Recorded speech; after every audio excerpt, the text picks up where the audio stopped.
Les transformations qu'a connues la Terre depuis la formation des premiers continents sont datées par les géologues à l'aide d'une échelle des temps géologiques. L'ère géologique la plus ancienne s'appelle le Précambrien. Les premiers organismes vivants, de taille microscopique, sont apparus pendant cette période, il y a environ 3,5 milliards d'années. Au Cambrien, il y a quelques 550 millions d'années, les invertébrés sont déjà nombreux dans les eaux peu profondes de la planète.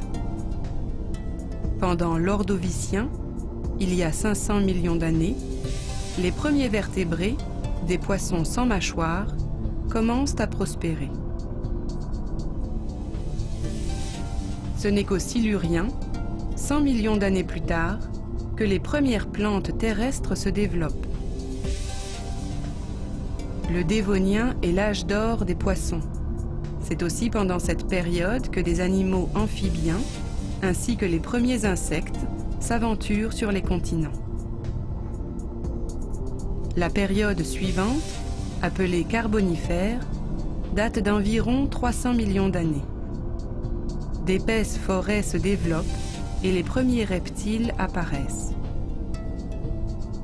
Le Permien est dominé par les reptiles, terrestres et aquatiques.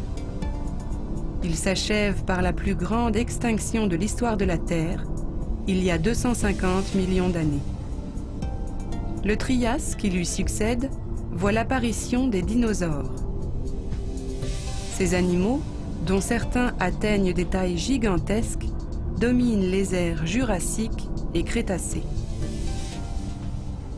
Il y a environ 65 millions d'années, les dinosaures s'éteignent brutalement, comme les 3/4 des espèces végétales et animales. Ces extinctions marquent le début de la période dite tertiaire, qui voit l'apparition des oiseaux, descendants des dinosaures, et la domination des mammifères. De nouvelles espèces voient alors le jour, notamment les premiers grands singes, comme le proconsul. La période quaternaire, qui commence il y a 1 600 000 ans, est ponctuée par plusieurs glaciations. Cette période est marquée par l'apparition de l'homme moderne, il y a environ 100 000 ans.